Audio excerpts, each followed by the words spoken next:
ప్రపంచ దేశాలను గడగడలాడించిన ఒక గొప్ప దైవజనుడు. ఆ దైవజనుని పేరు బిల్లీ గ్రహం గారు. ఆ యవన దైవజనుడు సేవకు వచ్చినప్పుడు దేవుని సేవలో 3 బలమైన తీర్మానాలు చేసుకున్నాడట. ఏంటో తెలుసా? నంబర్ 1, నా భార్యతో తప్ప ఏ పరస్త్రీతో ఏకాంతంగా నేను మాట్లాడను. సేవకుణ్ణి కొన్నిసార్లు స్త్రీలతో మాట్లాడాల్సి వస్తుంది. ఒకవేళ స్త్రీలతో మాట్లాడాల్సి వస్తే ఒంటరిగా మాట్లాడను. నా భార్యను ప్రక్కన పెట్టుకుని మాట్లాడతాను. లేదు, నా భార్య అందుబాటులో లేదా, ఆవిడ ప్రక్కన మరో స్త్రీని నిలవబెట్టుకుని మాట్లాడతాను. పొరపాటున ఏకాంతంగా ఏ స్త్రీతో ఒంటరిగా నేను మాట్లాడను.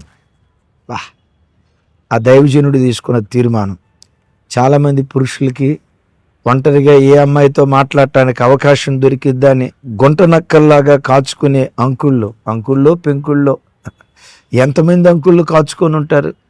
ఎంతమంది యవన బిడ్డల జీవితాలు నాశనం చేసిన వ్యక్తులుగా ఉంటారు.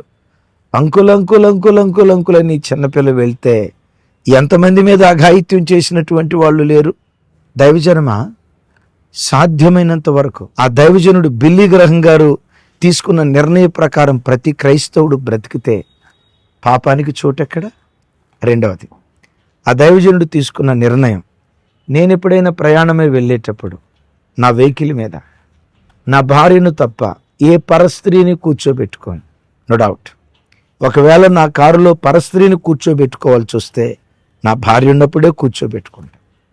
ఈరోజు చూడండి, ఓ మగబ్బాయి 2-వీలర్ మీద వెళ్తూ ఉంటే మగాళ్ళు లిఫ్ట్ అడిగితే మా ఓడికి మనసు రాదు. అదేం విచిత్రమో తెలియదు.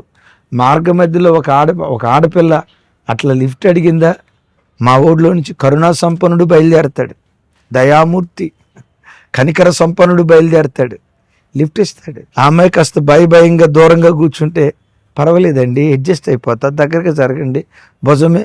చూసారా, లూజ్ క్యారెక్టర్. మూడవది, ఆయన తీసుకున్న నిర్ణయం, నా భార్యతో తప్ప ఏకాంతంగా ఏ పరస్త్రీతో నేను కలిసి భోజనం చేయను. ఏదేదో డైలాగ్ ఉంది కదా, వాడు చెప్తున్నాడు, కప్ కాఫీ అంట, కుదిరితే 2-3 మాటలట. నా భార్యతో తప్ప. దైవజనమ, అమెరికా దేశంలో అంత పవిత్రంగా బ్రతికాడు ఆ దైవజనుడు. 171 దేశాలను కదిలించి కొన్ని కోట్ల మంది ప్రజలను ప్రభు తట్టు త్రిప్పే ఓ బలమైన పాత్రగా మారిపోయాడు. ఎందుకో తెలుసా? జ్ఞానం.